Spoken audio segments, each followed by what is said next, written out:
So this is Ed, and what I've asked Ed to do is, Ed's a Christian. He's a guy who's building his life on Jesus' words.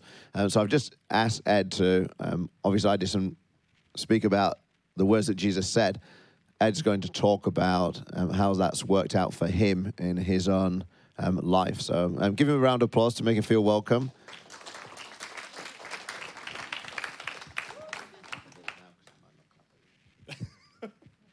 He just said, I'll get them to clap now because they probably won't clap at the end.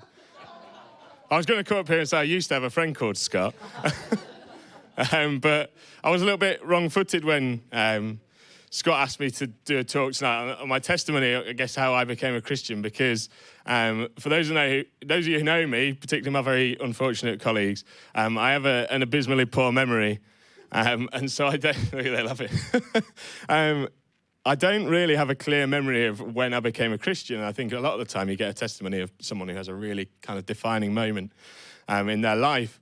And for me, it was I kind of vaguely remember that time, but I can't tell you that there was a certain day where it clicked and that was it for me. But I think there was only two things that I really wanted to say tonight. You'll be pleased to know.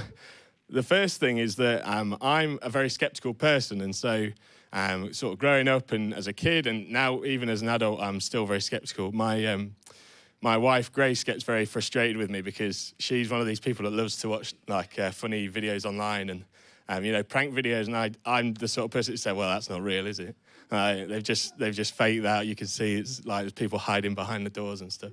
And she gets really annoyed when I spend the next 10 minutes explaining why it's a fake video, and she just doesn't want to talk about it anymore.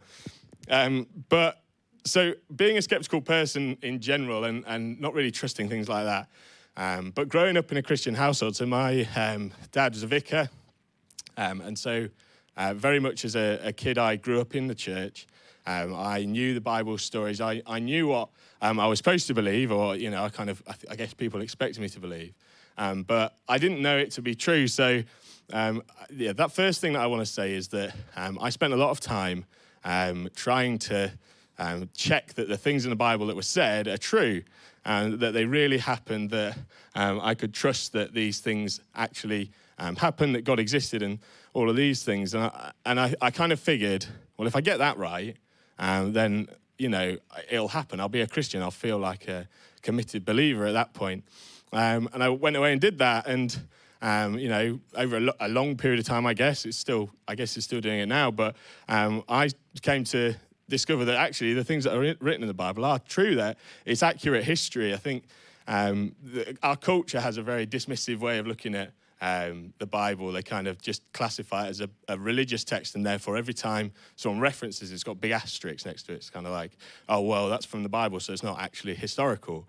But from every kind of point of view that we assess history, the things that are written in the Bible are accurate. They're in fact, a lot of the time, they're more than accurate. There's more recent copies of the New Testament than there is written histories about Julius Caesar. That's one of the kind of many things that you kind of discover when you actually look these things up. But I came to the end of that kind of searching and discovered that these things are true, and I believe that the things that happened in the Bible actually happened. But I didn't really think at that point, well, now I feel it. I'm a Christian. This is who I am. This is what I'm going to build my life on. And so, whilst those things were all true, I still didn't really think, well, I am a Christian. But for me, the second thing I want to say is that it's the things that were written in the Bible that actually started to make a difference to me. I kind of was so focused on the analysis and the data and all of these things. I wanted to be able to defend it from a logical point of view.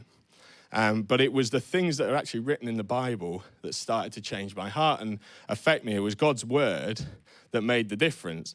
And I think particularly tonight, the kind of little story that we were looking at tonight is a really clear example of one of the things that Jesus says that really started to get to me, started to cut through to that kind of through my hardened heart, the thing that was really needed changing about me, not my brain, not the way I thought about it, but it was my heart that needed changing.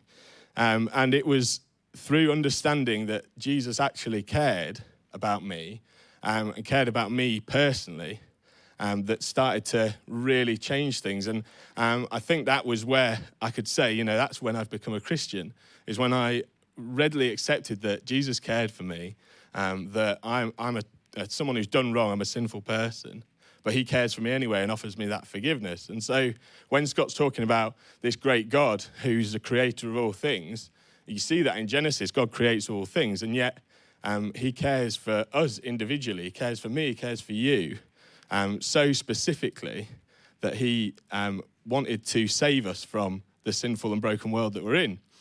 And so that's the kind of basis of my Christian faith, is that that second part of the Christian faith. It's not the facts and figures about how reliable the Bible is, though it is, and I would happily talk to anyone about that.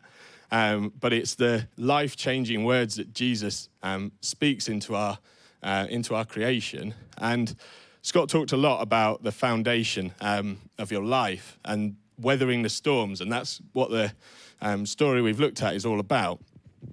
And I think, a lot of people in this room will have gone through some really serious and significant challenges in their life. I know a lot of you very personally, I know that is true. And, Grace and I, in our marriage, we've, over the last couple of years, we've really been going through a storm, a challenge. We've been trying to have children for 2 years now, and it still hasn't happened. And that is a real challenge. And I know that people in this room will have had that challenge as well.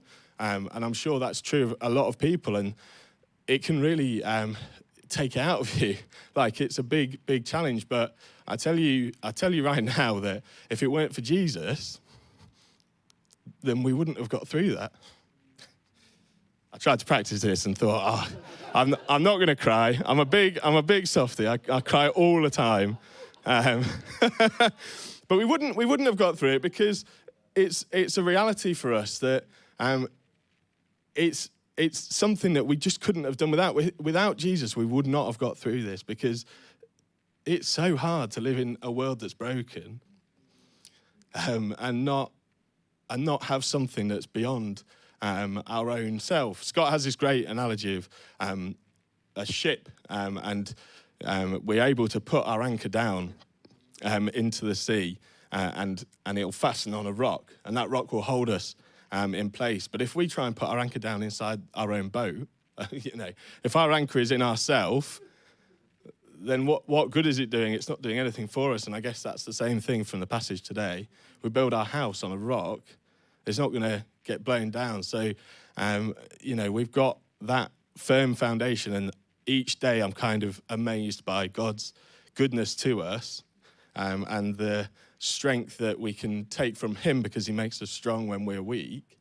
That all comes from this knowledge that God is a rock that we can base our lives on. And I think that's something that I'd really encourage everyone to do.